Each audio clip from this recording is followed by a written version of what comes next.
in politics. The man who can talk to just about anybody. If somebody big is in town, I'm talking to you right now. You're talking to him. So some fun stuff out this week. Another huge week in Iowa politics.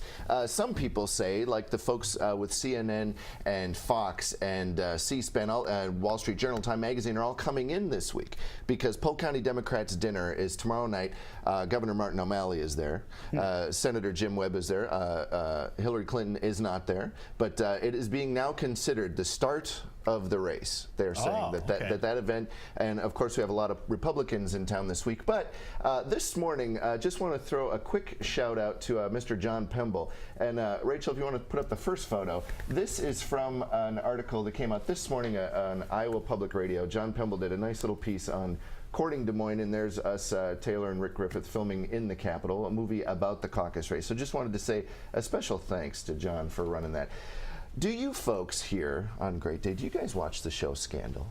It's on a different network, so why would you? No, it's an excellent. I love seeing what she's wearing, but other than that, not really. It's a very fun show. It's you know, we deal a little bit in the make-believe politics world with Chasing Hill and Courting Des Moines, but Scandal's a little bit more kind of racy version of that. Well, Thursday, if you happen to tune in, you saw my buddy Jordan Belfi on the show Scandal, and let's take a look. So that is in a little article. There's Warren Rojas, our buddy from Herd on the Hill. Jordan Belfi sees parallels between showbiz and politics, and there's Jordan and the lead, Kerry Washington. Love her. And what people might not know is Chasing the Hill and Courting Des Moines actually started with a one-act play in my living room. There's Richard Schiff and Jordan.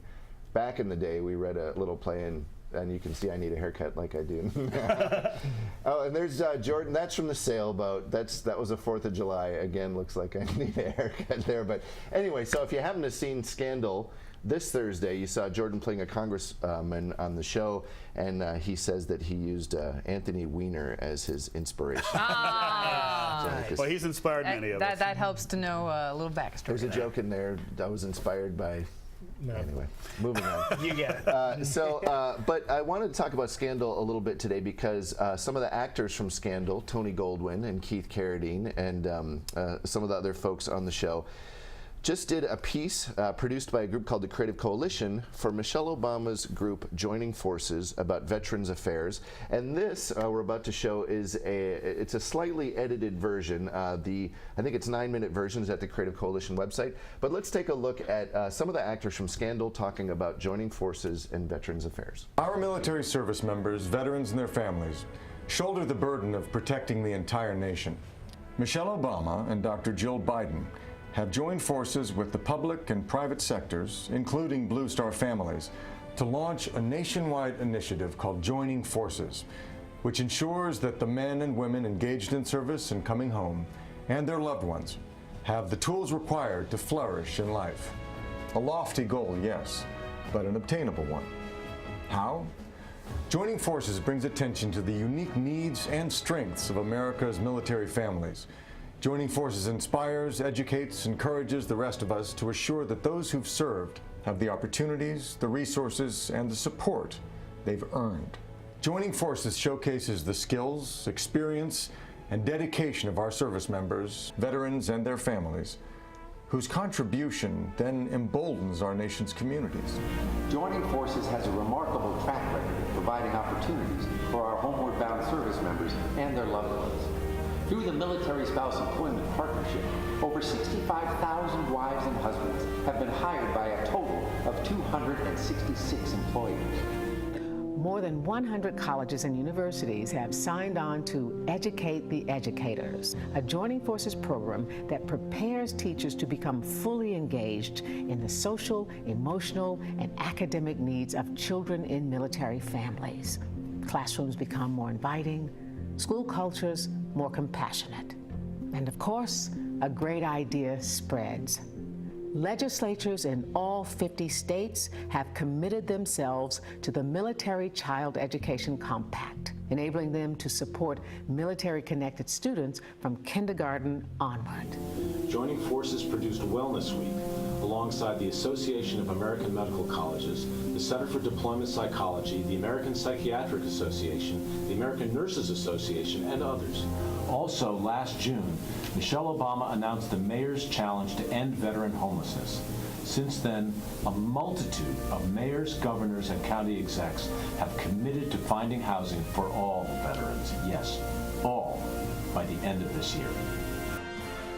I want you to know that this whole country believes in you, and we've got your backs. Thank you for your service.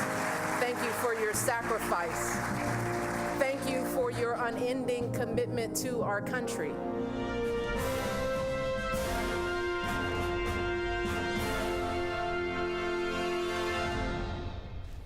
Whoever played Michelle Obama looked just like it her. sounded just like her, too. Just like it. You know, I wasn't involved in that video, but great job, Creative Coalition and Tim Daly and Robin Bronk over there, Barb Horvath. Creative Coalition is they've been around for quite some time, and what they do is they organize the entertainment industry and make a bridge to that between a legislature and Washington, and so they're a great group. Big week in Iowa politics. Let me just run through some of the people who are here this week. I mentioned Governor Martin O'Malley, former Senator Jim Webb, Mike Huckabee is here, Bobby Jindal, Rand Paul, Rick Perry, Rick Santorum, and yesterday, our good friend Jackie Schmillen and I went over and chatted with Donald Trump. Do we have a photo? There it is. Now that is actually at a company called Cateco. They are in town here. Cateco, fascinating story. We were talking to Kathy, and Kathy was kind enough to say, well, do you want to film the little interview in my office? And we said, sure, no problem. And she goes, well, you know, when my husband and I started this company, and I said, well, I'm sorry, what?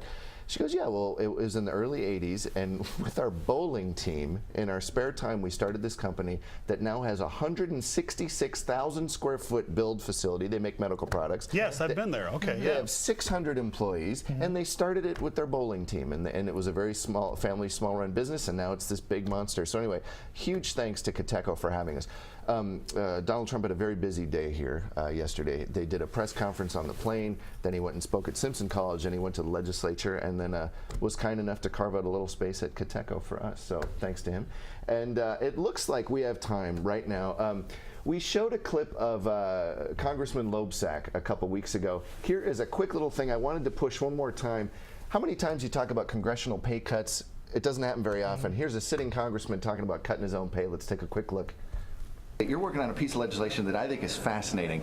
You actually want to cut congressional pay. Is that right? I do. So where'd the idea come from? How much you want to cut it? I think this is amazing, a genius stroke. Well, I think it's important that members of Congress do what they can to demonstrate to the people they represent that they get the problems that they're going through. Now, we'd have to cut our salary quite a bit, actually, to come down to the median salary right now level. It's 174, right? 174, that's correct. And what my legislation proposes that we cut it by at least 10% anyway. Sure. And look, there's no question it's largely symbolic. There's no doubt about that. But I want folks to have confidence that members of Congress actually can understand what they're going through, and that we can take a pay cut. We haven't done that since the Great Depression, and I have members of Congress who are not happy about this, you might imagine. But at the same time, I think that's more than enough to live on, even though most of us have to maintain 2 residences and all the rest because of the nature of the job. But we can do it. This is not an issue. It's not a problem. I was in a parade in Ottumwa a couple years back, and had an interesting experience. A woman yelled out as I was walking by that I should cut my salary, and I told her, well, I'm for cutting it 10%, and she said, you should cut it 40%, and my response was, my wife wouldn't like that very much. And of course everyone but she laughed, the crowd. But I just think it's really important that we send a signal to the people of the 2nd District, people of Iowa, the people of America, that we're serious about this, and that we get it, that we understand as best we can the situation. There you go. So tomorrow night is the Polk County Democrats dinner.